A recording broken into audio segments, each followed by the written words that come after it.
I pledge allegiance to the flag of the United States of America and to the republic for which it stands, one nation, under God, indivisible, with liberty and justice for all.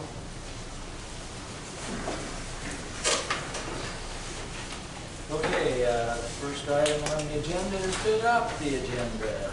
I don't believe there are any changes.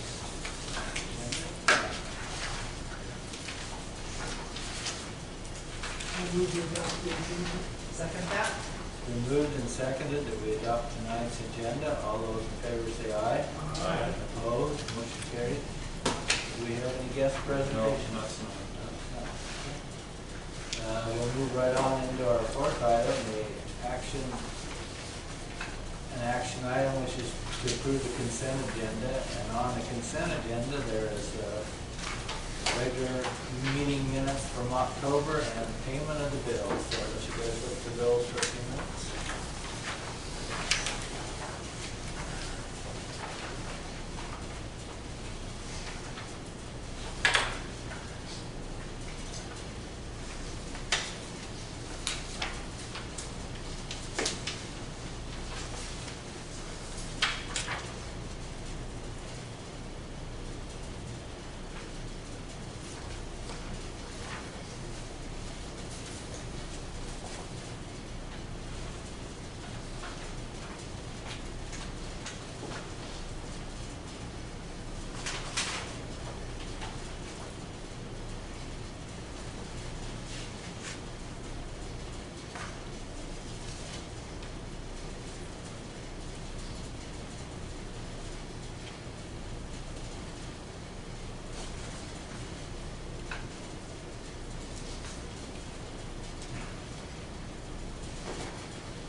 I'll make a motion to approve the consent agenda as presented.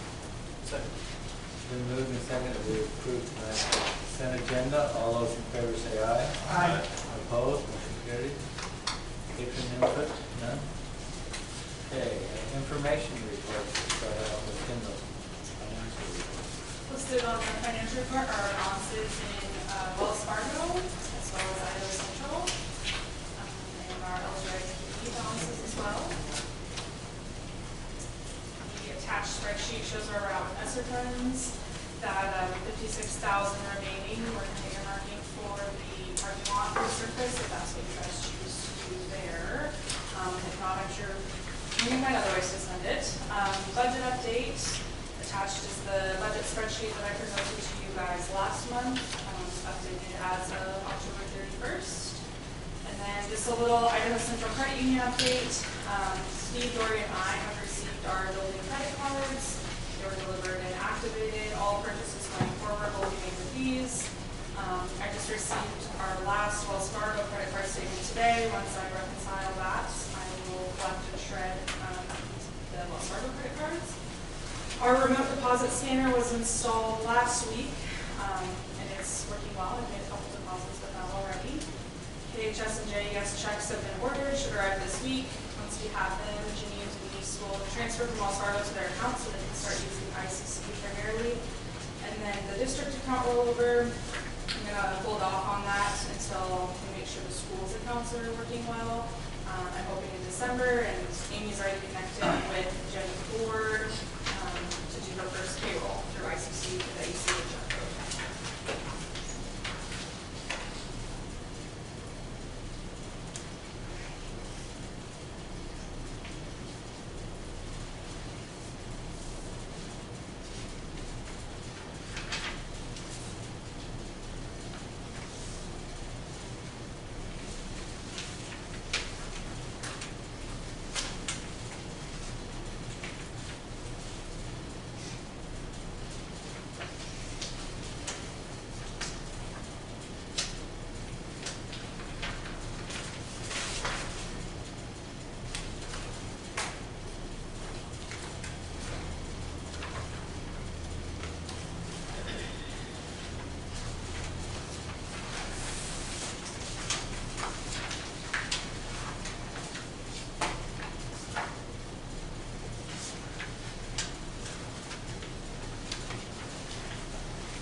So you anticipating getting any more force funds?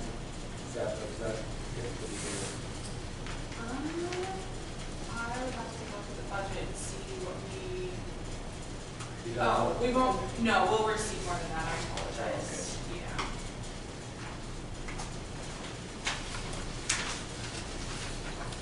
You got 63 look like you're going to get for Correct. Yes. 63,000. Want to receive 530.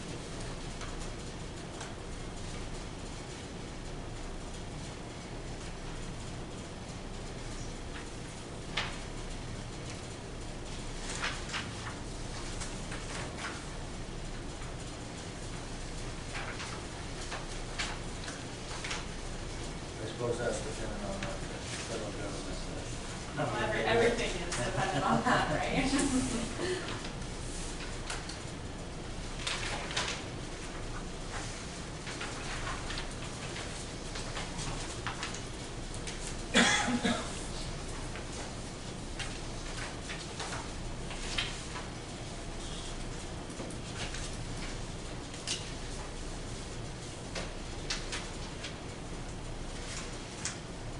Are there any other questions? Kendall? All right, Technology Director's report. Okay, so CompuNet will be on site November 20th and 21st to finish the gym door at JES and start working on cameras. And then they'll be on site from the 27th of November until the project completion.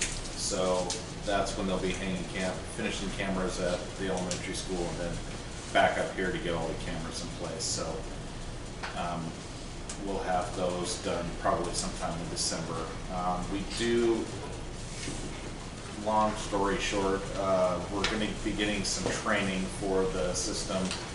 So it'll be myself, and then both office managers will be the ones that will be attending that training as well. So that way they have a full grasp on the entire system. It's not an easy system to get around. It's very complicated. So we've got that coming up. On the Power School end, Drew and I are still importing historical grades. It's a very tedious, long and tedious project. We're finishing up on state reporting for this month. The November upload that we have, that's where 90% of our funding comes from the year. So this one's got to be beyond clean and accurate. We're getting closer. We have a report creator training on the 5th of December for Dory, myself, and Drew.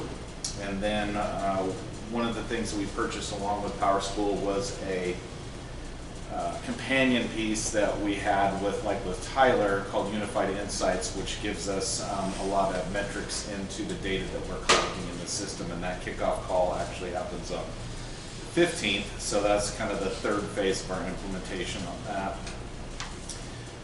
We did get a donation. The Idaho Department of Transportation donated some computers to us. I was looking through records, and their last donation to us was in 2016. So, and we have not had no donations of any kind since COVID, and that's from all the federal agencies too. So it's been pretty nice to get something out. About half of the donated devices are Windows 11 compliant, so we can actually use them. And I've already started deploying some of them. They were not, if you guys remember the strategy we had in place, this is kind of the last phase, onesie, twosie things, food service, that type of stuff, and backfilling some student device things. So thanks to the Idaho Department of Transportation for that. Let's see here. E-rate category 2, started writing the RFPs for that, and it'll be broken into 2 subsets of our wired infrastructure and our wireless infrastructure. And I need to get those into the feds as soon as possible, because with the dollar amount and that size, it has to go through quite a few scrutiny processes on their end for them to be able to say, yes, it's written this way, we will reimburse you for the money that you're, 70% of what you're going to be paying out of this whole thing, we'll reimburse you on that one. So it's got to be right. And then the last one for you is that through IETA and the Idaho School Boards Association, we have finished the initial draft of the cybersecurity policy, and it has been sent to legal for review. And then once it gets back from legal, we'll make any final corrections, and the final draft will go out to the members and we'll approve. And then we could possibly see that coming in December. So just a heads up on that one, that's probably coming down the pipe. So. Any questions? Yeah, and that doesn't count all the other stuff going on too. This is kind of your 10,000 foot overview. So. All right, thank you. All right, next time, principal's report, sorry. Okay, this year our enrollment, we dropped this last week, unfortunately. Got a couple suspensions from the behavior reports. Our attendance is 95%. Events, we had our last ready workshop. And those have been successful in our building. We had a Patron state assembly, and we had attendance drawing. It's not student with 0 attendance, but it should be students with 0 absences. So I'm holding for that. We did have a vision hearing screening for all of our students, from our nurse, school nurse, and we plan on having our fire drill. We have the data that's attached. That's our iStation data.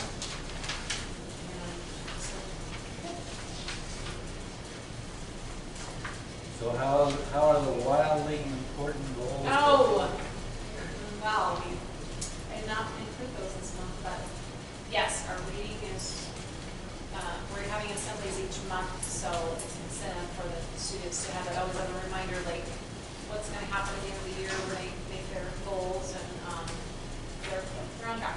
So math, reading, and attendance. Good. Yeah, it's good. Any other questions for Dory? We had a little spat of sickness going around, so it was unfortunate. I was really looking at that 96, dry for this next one, but. Was that SAT? Yeah, it's the season. Okay, Superintendent. Okay, at the high school, we have our Students of the Month in the category of leadership. Those were Taylor Boyer and Hank Heinberger. Over the last month, we've had 4 referrals, when I typed this, and 4 suspensions, when I was in Sen, and 0 bus referrals. Our attendance at the high school was 93% over the last month, and our junior high was 96.7, which was higher than the previous month. The district leadership team is working on a calendar draft for the board to consider next month. That's the goal. For athletics, the volleyball team concluded their season, won 1 out of 3 matches at the state tournament. The football team will play this Thursday in the state championship. Junior high volleyball wrapped up this last week, and girls basketball has started. Participation numbers are 16 for girls, and it looks like boys are going to be right at about 26. So that's what's going on for athletics. The seniors will be taking their civics test at the end of the month. So with that, Idaho public school students have to take that 100-question civics test, which is the naturalization test for graduation. So we'll deliver that here in a bit. Our accreditation process is still going. We hope to have it wrapped up in December. We have a small committee right now working on it. Myself, Mr. Eggers, Kendall, and Mrs. Ingalls. We also have interim ISET testing that began this week. So those are the science, English, and math teachers are delivering those preliminary tests to kind of get a gauge of where kids are and where they need to focus on before the actual tests in the spring. We ordered a bus quite a long time ago, so now that is estimated to be ready in August. It just keeps getting moved back. I put the information that Western Mountain Busing gave us there. You can take a look at that, but there's been some things that have slowed that down. Don and I met with a few of our legislators on Wednesday to discuss the upcoming legislative session. Topics included school funding, specifically related to protection, student behavior, facilities, the ISAT, etc. And then Representative McCann and Lieutenant Governor Becky came to the high school last week to talk to kids about the Idaho Lunch Program. And that program, I put a little bit there, but essentially it will help students up to about $8,000 for different programs when they leave here. And Mr. Eggers has done a good job as far as getting kids signed up for it. So we have about 90% of our kids already signed up. So we've done a good job there, Mr. Eggers has. Attendance is actually down 1 since I put that there, so we're about 146 right now. That's all I have. You guys have any questions? How's it looking for our career technical education grant? I keep seeing, like here we got a big one. When will we see something? Yeah, I don't have a timeline for it, but I know that Mr. Ross is waiting on one. We did not receive it. I found out. You found out too? Sorry about that. Yeah, we did not receive. We applied for 2. We didn't receive either. So can you apply again for something else? They have more grants. Yeah. They did two rounds. The first one at $5 million, the second one at $45 million. And we applied for both rounds. Lisa won the one in the first round, or received the one in the first round, and he didn't receive either of them.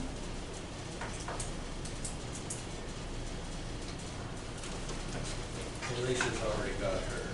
Oh, yeah, you guys should actually go check out her room sometime if you haven't already. She's really impressive coming down there. Yeah, we're down here if you guys want to go check it out. We can see the finished product. Good. questions for Steve? And any trustee reports?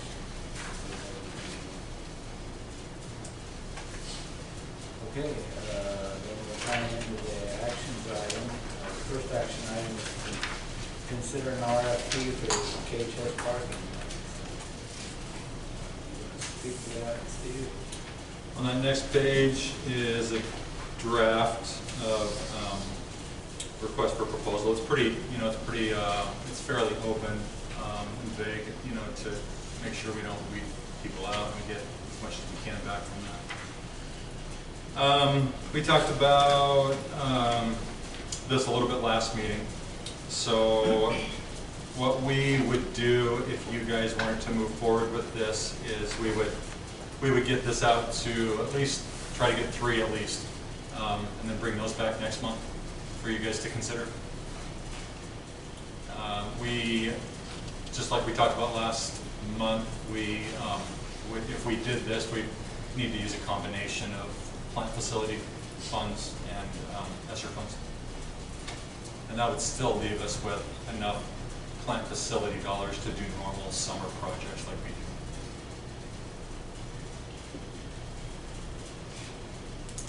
Any questions about this?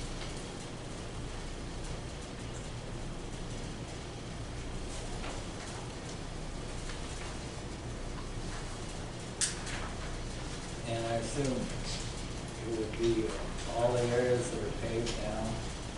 Yeah. What about the new area over there? Would that be paved? Well, Depends on the bid. yeah. We could, we could do it or not depending on what we see with bids. Is there any thoughts on that? Well, I think if you got them here, I would do it, see what it costs, it could be that much more. How long has it been since it's been paid? So it lasted quite a while. Right against them had some cool patch brought down. Yeah, when they ground the road, and that's what they did all of that over there in the park. That's about the last time. And I then- didn't even. and they must have put a seal coat or something on somewhere. Yeah, we did that a few years ago. And Justin too, he would look into seeing if it'd be cheaper to have different companies. One company take everything out, and then another company put the new stuff in, just depending on the prices. It's been a long time since we tore it out. I see something. I've never seen it. Yeah.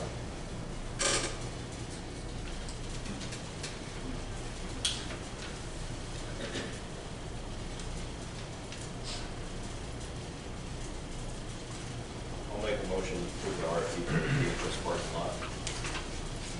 It's been moved and seconded that we approve the RFP for the KHS parking lot. All those in favor say aye. Aye. Opposed, motion carried unanimously. Okay, next item is a policy item. Consider amending travel allowances and expenses. So let's talk about that. I'll turn the floor over to Kendall. After last meeting, we brought this up and I said I would do a spreadsheet of what we expect to spend if we were to raise the mileage and meal per diems. So I did, the current federal rate is 65.5 cents a mile. And I used the miles and meals that we paid out last year for 22-23. We should expect to probably pay just as many miles and meals out for this fiscal year. So I just broke down the federal rate and then I went in 5-cent increments down to 55 cents. And then for the meals, we currently pay $15 a meal. The state of Idaho breaks it down further by breakfast, lunch, and dinner. I would prefer we didn't do that, but if that's what you guys want to do, that would be fine. It's whatever you feel is best. So I just went up from $15, starting at 16, up to 20. And then you can see on the far right is what we could expect with those raises. Attached is the federal mileage reimbursement rates. Starting from the IRS website, it dates back back to 2011, just kind of shows historic. And then the last page is the state of Idaho meal per diem rates. It is broken down by destination and by time of day of meals. I kind of did an average, just went from there, but it's whatever you guys would prefer to do.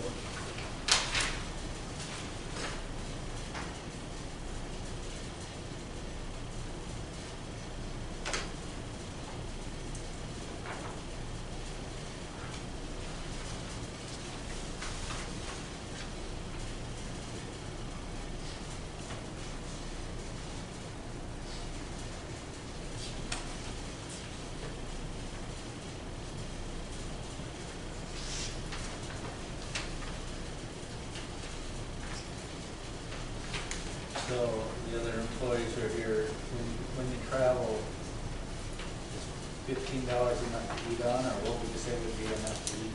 Probably mostly rent food.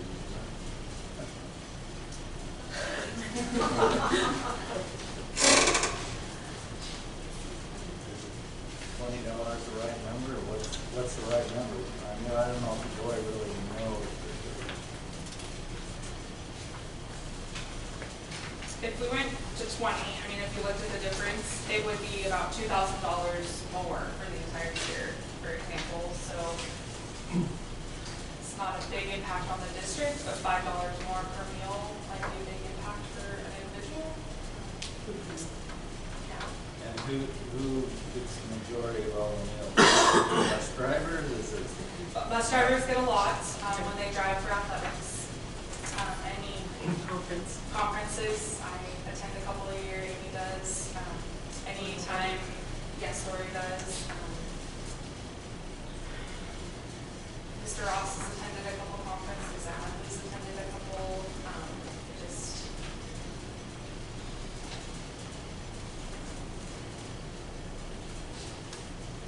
You can't get much for $15. Can't get a hamburger. we could do that. Stack lunches from the kitchen. There you go. Cooler. That is what we don't like with the food. I was gonna say, I know I work for a major corporation, we have up to $75 per day. It's kind of going rate, I think. For a meal per diem. Yeah, per day, Whole day. full day, full day. And so I think for us right now it's $45. Yeah, we have $45 a day right now is where we're at. See that being a big compromise.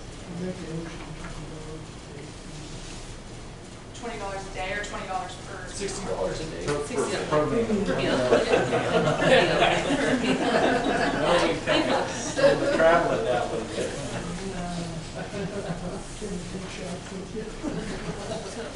And then for mileage. Then we got 20 for that, and then we need mileage, and then we'll need a second. Right now, we're 50 cents a mile. We go to 65. Gas goes up and down, so I think 65. The cars cost more. I will say some districts too, in their policy, just say whatever the current federal rate is, so. That's what I would. But that's hard. Yeah. That's hard to remember. Oh, it's a quick Google search, that's not a big deal. So that could be an option too, and then we wouldn't have to maybe reevaluate it quite as often. Like that'd be easiest. Just the current federal rate, mileage rate, okay. $20 a meal, but it's current February. Okay. I'll second it. Okay, thank you. Okay. I've got that here. You want to read it back, Amy? So you know. Okay, You want to do it so in per diem because in here it says per day, not per. when I put in the minutes, I will put 20 per meal, 60 a day, and I will say the federal rate for gas reimbursement Okay. with the first and the second. All those in favor say aye. Aye. Opposed, motion carried. Okay. 32 now, policies.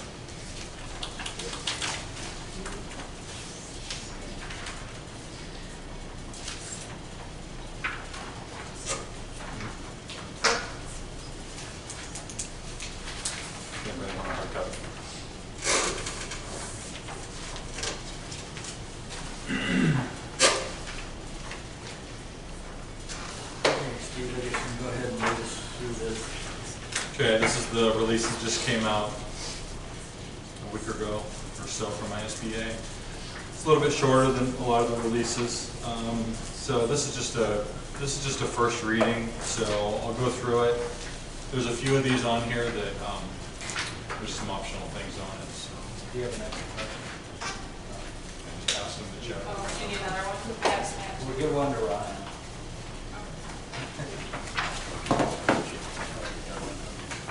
So I'll stop on each one, and you can take a look at it too, and then it'll come back next month too. So you can take it home and take a look at it too. So 2335 is the first policy, digital citizenship and safety education. And I'm just going to read what ISBA says about these. So this is an optional update to a required policy. It removes some dated language, including a reference to an online safety program no longer maintained by the Idaho AG's office. Is there anything you wanted to add on this one, Dave? No, they just cleaned it up a lot, so. So on this one, there wasn't any optional things, unless there's something you pick out. But okay, the next one is 3460. This is school-related foreign travel by students. So this is a recommended update to an optional policy. So we do have this policy in place. It includes additions emphasizing that credits or credit will not be granted for travel if the students or families are charged a fee for this travel.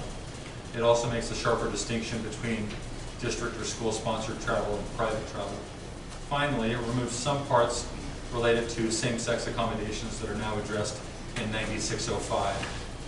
It also adds a sentence related to the general rule of not charging a fee for credit activities.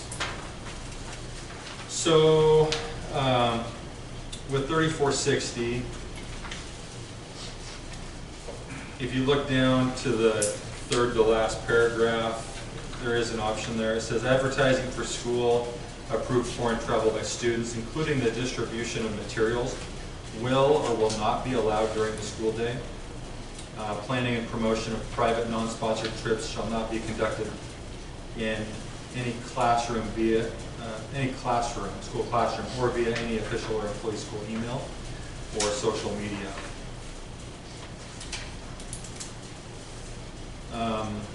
So with that, we do currently advertise for foreign travel that is private. So like the trip, well, it wasn't foreign last time because it was DC and New York, but the next trip coming up is foreign, and we have advertised for it. So if we were to keep this policy as it is, that would change things.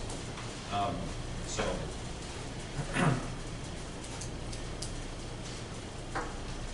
any thoughts on that? I mean, it's such a benefit to students. I would be in favor of advertising in Sun. It doesn't need to be a hard sell. We aren't selling timeshares.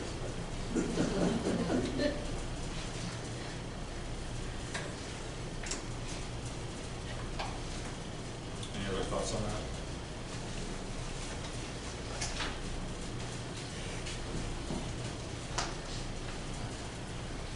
Okay, I will clean that up and then bring it back next month. Sound good?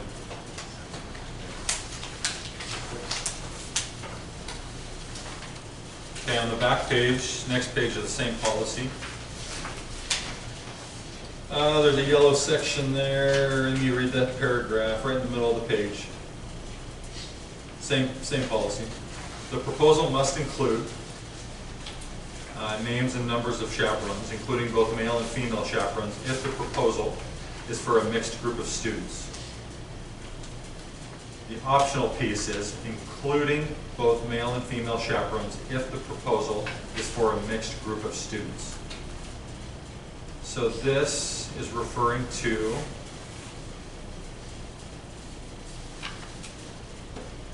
any foreign travel.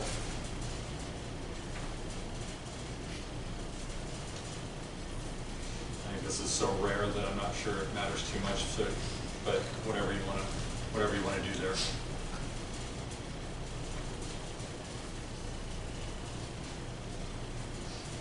So this is saying with foreign travel, if there's males and females on the trip, boys and girls, then you have to have a male chaperone and a female chaperone.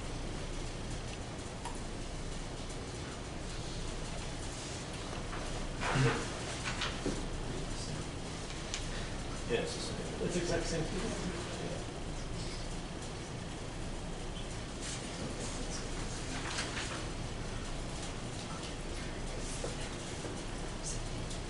I don't necessarily have a recommendation here.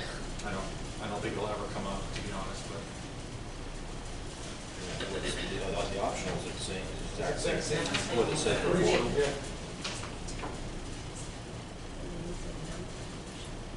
Yeah, you're right. You want me to just take out the optional piece because it's already. Okay. That's fine. Okay, the next one is on the next page. Midway down, the optional piece, all trips must be adequately supervised with a minimum of 1 adult per 10 students. Groups with both male and female participants must have supervision of at least 1 male and 1 female adult. Do we want to put a ratio in there? How do we feel about that?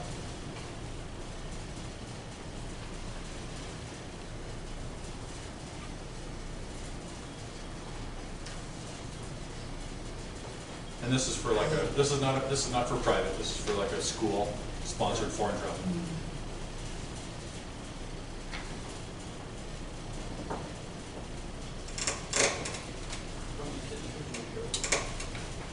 We've never had a school sponsored foreign travel. Have we? Did No. I mean, I know that like you could also just count on people using good judgment. If there's a bunch of kids, we're going to have an adequate number of chaperones. If there was foreign travel, you guys would approve it anyway, the whole thing. So it would come back to you again. So if you're okay with me just striking it.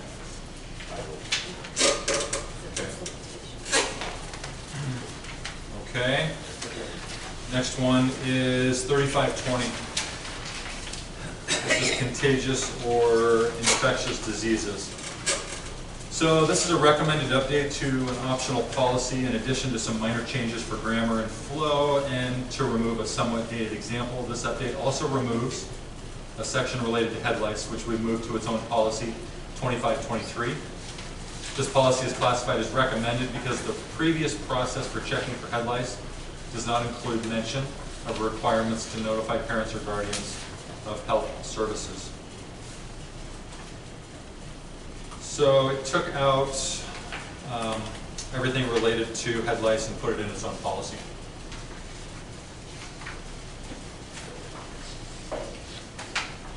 Any thoughts on that one, Ms. Nelson? Keep it.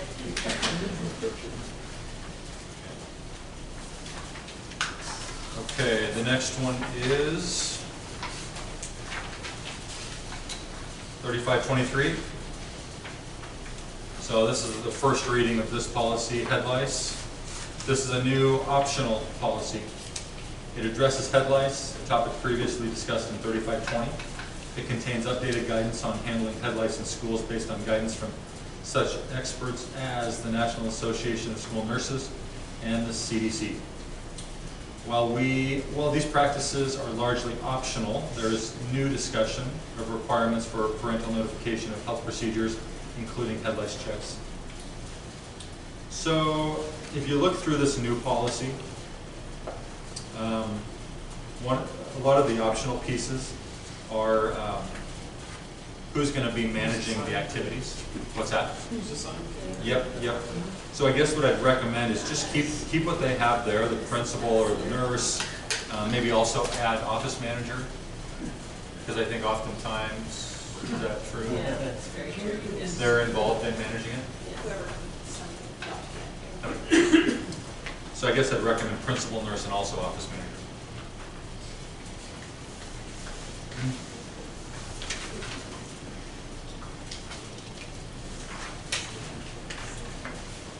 On the second page, If you look down to the third paragraph, notification of head lice cases at school. The district will not normally send a notification regarding head lice cases in the school to parents or guardians of students, aside from notifications related to checks of their own child for head lice, unless, and this is optional, at least a certain number of plausibly related cases of active lice are identified in the same school, otherwise advised by medical personnel.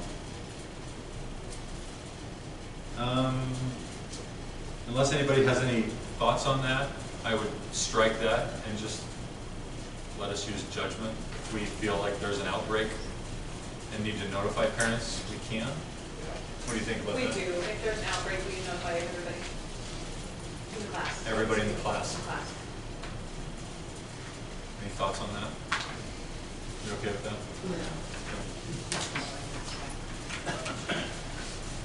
When's the last outbreak we've had? Last year. 3 year cases. Usually they're 1 or 2 years. I only remember one here, maybe about 6, 7 years ago. Okay, next one is 4330. This is Spectator conduct and sportsmanship for athletic and co-curricular events. This is an optional update to an optional policy that allows the superintendent to bar unruly patrons from school events without approval of the board.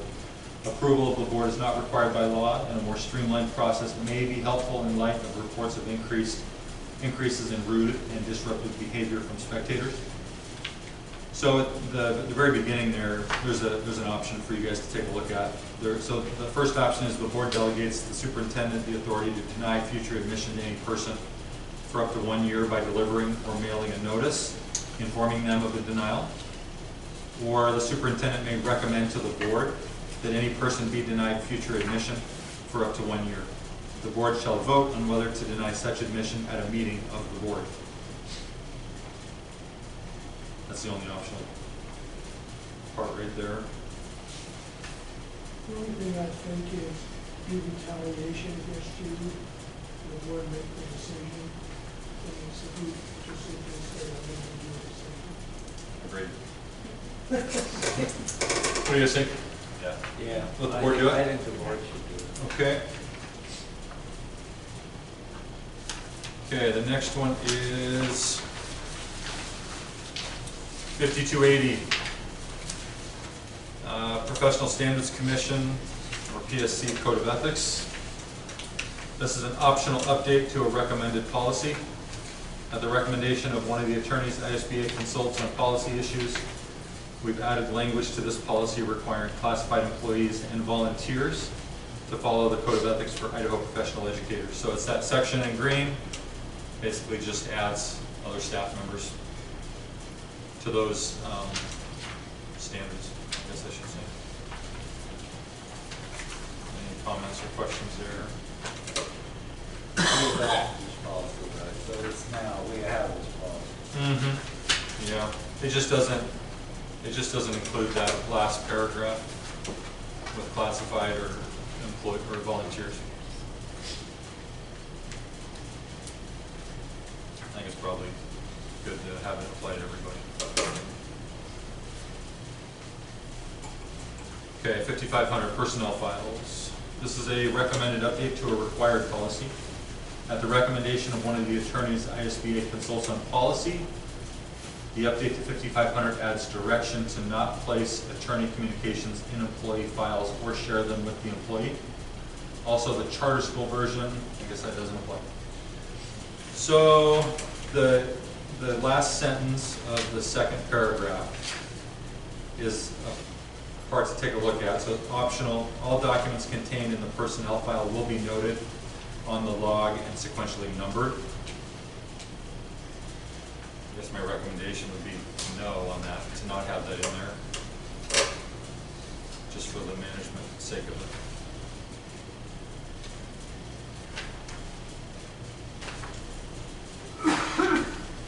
Any thoughts on that?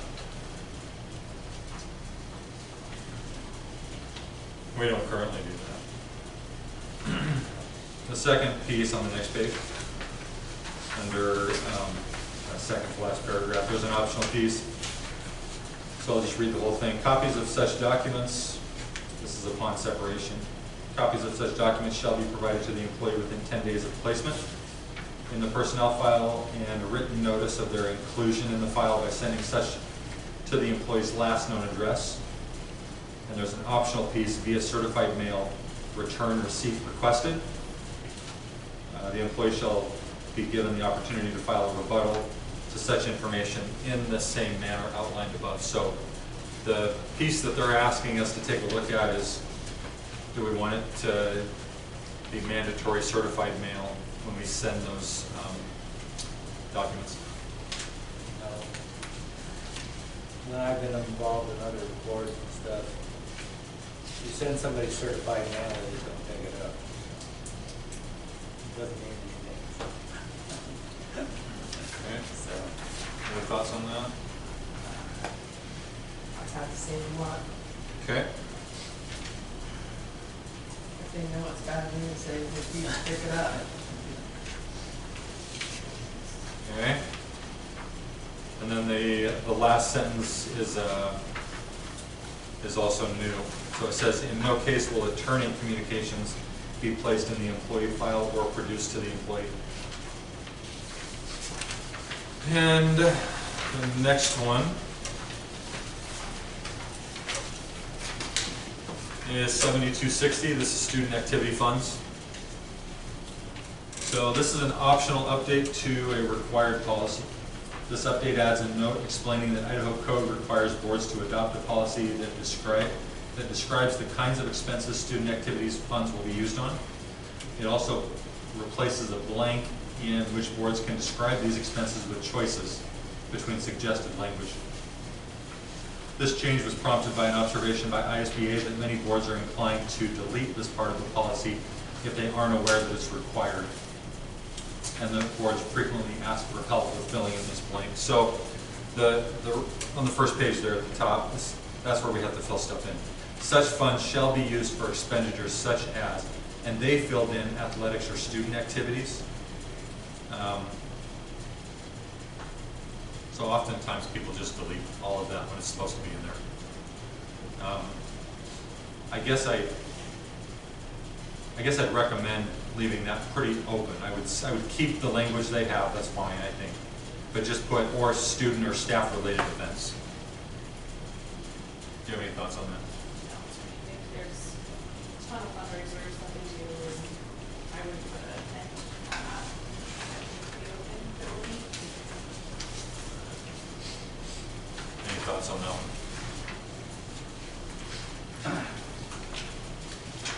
Okay, the next one is 7440. So this is district credit cards. This is an optional update to an optional policy. At the recommendation of one of the attorneys, ISBA consults on policy issues. We've changed the time for review of the list of employees issued district cards from the July regular meeting to the annual meeting. We've also added an option to forego this review and to issue credit cards to specific positions rather than individuals. So with this one, ICCU requires actual people, not positions, on the cards, so we don't really have a choice on that. So on that yellow section in the second part of the policy, I just circled individuals on that. Down below, under limits, our current limits, and what we just set up with our ACCU cards is the district shall establish a credit line not to exceed $20,000 for each card and an aggregate limit of $40,000 for all cards. So right now, our cards are The district card is 15, high school is 15, JES is 10. 15, 15, and 10. And we actually I feel like we just reviewed that not too long ago. Maybe in the last year. And that is the last policy. Any comments or questions on that one? Okay. Those will come back cleaned up next month to review. In the meantime, you can take these home and put down more if you like.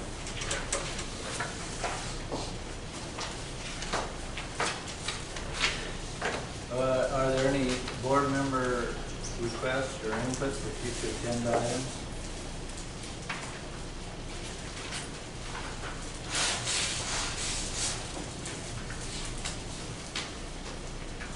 Is there a motion to adjourn? I'll say that. Been moved and seconded that we adjourn. All those in favor say aye.